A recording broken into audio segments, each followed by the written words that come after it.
राधे राधे। आप सब कैसे हो? आई होप कि आप सब अच्छे होंगे ना, आप सबकी पढ़ाई भी अच्छी चल रही होगी। तो आज का टारगेट बहुत अच्छा है, मतलब टारगेट तो मैंने बनाया है ना, मेरे लिए तो बहुत अच्छा। आज टारगेट कंप्लीट करने में बहुत टाइम लग गया और आज बहुत टारगेट है ना मुश्किल से हो, बस कुछ दो चीज़ रह गई थी जो मैं नहीं कर पाई थी। तो चलो मैं बताऊँगी कैसा मैंने अपना अपना टारगेट बनाया और आप बताना कि आपको ये आज का टारगेट कैसा लगा। तो चलो मैं बताती हूँ कि आज का टारगेट मैंने क्या क्या किया।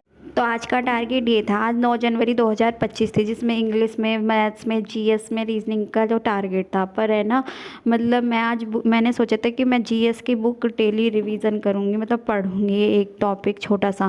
पर है ना, मैं आज वो नहीं पढ़ पाई और एक रीजनिंग, ये दो चीज़ नहीं कर पाई। और सारा कुछ मैंने आज रिवीजन भी किया था, सब कुछ अपना टारगेट को कंप्लीट किया था।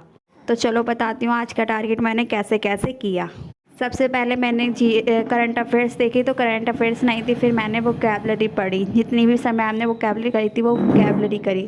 थोड़ी सी वोकैबलरी ना, आज मैं न्यूज़पेपर की वोकैबलरी पढ़ी थी, न्यूज़पेपर पढ़ा था, मतलब कि ताकि न्यूज़पेपर पढ़ूंगी ना, उससे मेरी इंप्रूव होगी। जैसे क्लोज टेस्ट हो गया या पैराग्राफ हो गया, इन सब में मेरे प्रॉब्लम्स को ख़त्म करेगा। इंग्लिश की क्लास करने के बाद थोड़े से करंट अफेयर्स पढ़ी थी, ज़्यादा नहीं पढ़ी थी, थोड़ी सी ही पढ़ी, क्योंकि सर ना क्वेश्चंस कराए थे प्रीवियस ईयर।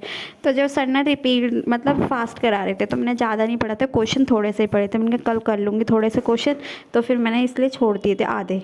फिर मैम ने एक क्लोज टेस्ट कराया था, तो मैंने वो क्लोज टेस्ट करा था। मैम ने जो कराया था मुझे, जो क्लोज टेस्ट था ना, ये मुझे थोड़ा सा इजी था, थोड़ा सा मुझे समझ नहीं आ रहा था, दिमाग से ऊपर जा रहा था। तो मुझे इसी वजह से मैंने सोचा लेता कि आज न्यूज़पेपर पढ़ना है। क्लोज टेस्ट में ना मेरे मार्क्स बहुत कम आते हैं, और या तो मैं क्लोज टेस्ट छूती ही नहीं हूँ या मार्क्स कम आते हैं मेरे, डेली का है, ऐसा ही है। मैम ने जो क्लोज टेस्ट किया ख़त्म करने के बाद में मैंने सोचा कि थोड़ा सा है ना पॉलिटी पढ़ लेनी चाहिए। तो मैंने पॉलिटी भी पढ़ी थी और फिर मैंने बायो पढ़ी थी। बायो के और पॉलिटी के दोनों के क्वेश्चंस मैंने लगाए थे। फिर ये पेड क्लासेस की, तो उसके बाद ना हमें ना ये 10 क्वेश्चन देते हैं उसी बेस पे कि जो उन्होंने आज पढ़ाया है, तो वही क्वेश्चन मैंने लगाए थे आज। फिर मैंने मैथ, इंग्लिश, जीएस सबका रिवीजन करा था, जितने भी था मैथ में, स्क्वायर, क्यूब, फ्रैक्शन और ट्रिपलेट सारी लिखी थी, जो भी चीज़ थी। फिर एक मॉक दिया था, मॉक में मेरे अच्छे मार्क्स नहीं आए थे। आप कहोगे कि रोज़ इसका ऐसे कि अच्छे मार्क्स आते हैं, नहीं आते, 68 ही आते हैं, कभी 67। तो मुझे एक सर ने ना सजेस्ट किया था कि आप ये सोचोगे ना कि यार आज तो आपके मार्क्स गिर गए हैं और आज आपके मार्क्स बढ़ गए हैं, तो ऐसे मतलब परेशान मत होना, क्योंकि ना मार्क्स है ना हमारे ऊपर नीचे होते रहेंगे, पर आपको अपनी ना प्रैक्टिस करती रहना है। और क्लोज टेस्ट और जो भी कुछ है, मतलब आप अपना मॉक लगाते रहना। मॉक लगाने से ना हमें हमारी गलतियाँ पता लगती हैं। जैसे हम स्कूल होते हैं ना, स्कूल में हमारे टीचर्स पूछते हैं कि आज तुमने क्या पढ़ा, रिवीजन करते हैं ना, तो ऐसे ही हमारा क्लोज टेस्ट है। क्लोज टेस्ट में हमें ये चीज़ें पता चलती हैं कि कहाँ पे हमारी गलतियाँ हैं, तो इसीलिए रिवीजन हो जाता है हमारा।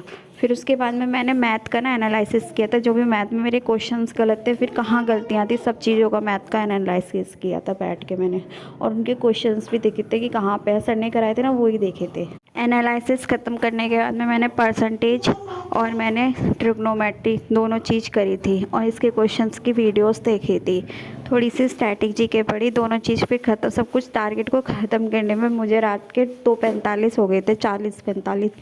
तो फिर मैं ना थक गई थी, क्योंकि पढ़ते पढ़ते यार रात, सुबह के दोपहर के 3 बजे से मैं पढ़ रही हूँ और रात को मैं 2:45 तक, मैं थक गई थी। तो है ना, फिर इसलिए मैं सो गई थी, क्योंकि मुझे सुबह जॉब पे जाना है। तो दो चीज़ ही रह गई थी। तो चलो मिलते हैं किसी नेक्स्ट वीडियो में। मेरा टारगेट आपको कैसा लगा कमेंट करके बताना। सभी को राधे राधे।